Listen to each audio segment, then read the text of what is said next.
Herbert Boutros Ghoury, de nombre artístico Tiny Tim, nació en Nueva York el 12 de abril de 1932, en el seno de una familia de judíos polacos que habían emigrado a los Estados Unidos de América en 1914. Al cumplir 5 años de edad, Tiny ya mostraba un gran talento musical, tal es así que su padre le regaló un fonógrafo de cuerda antiguo y un reproductor de discos de 78 revoluciones por minuto. A los 6 años aprendió a tocar la guitarra y el ukelele de forma autodidáctica.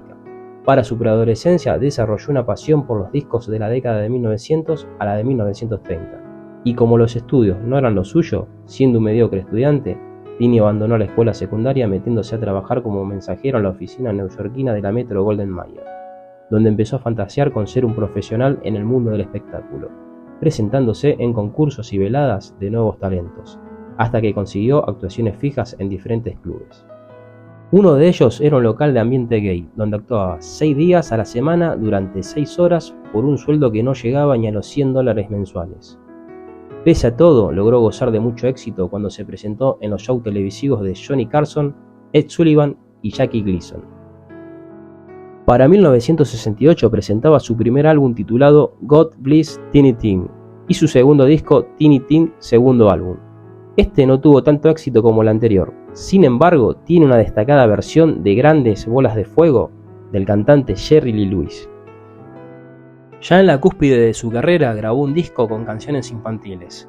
Apareció en el Festival de Woodstock de 1969 y protagonizó uno de los shows más extraños de la televisión norteamericana, al casarse en vivo en el programa de Johnny Carson, con su novia de 17 años, Victoria Budinger, con quien tuvo su única hija, Tulip Ghoury. Llegaron los 70s, una década bastante complicada para Tiny Tim, con problemas sentimentales, sumado a un cambio de gusto del público, haciendo que su fama descendiera, y el furor por verlo desapareciera, teniendo así que volver a clubes pequeños y ser invitado ocasionalmente a programas de televisión más como objeto de burla que como cantante.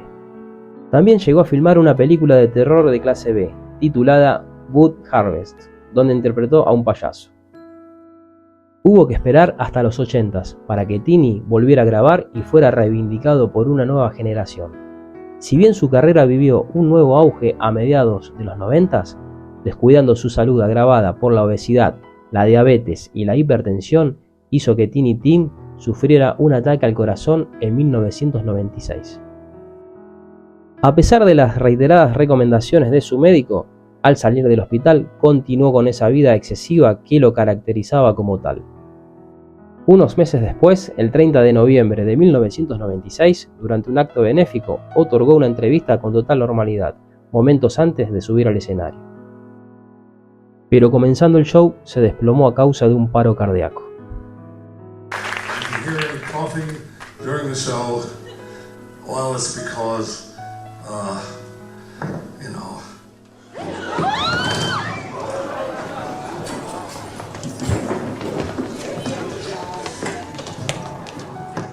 A pesar que pudo ser hospitalizado, murió poco después, a los 64 años de edad, cuando se encontraba junto a su tercera esposa.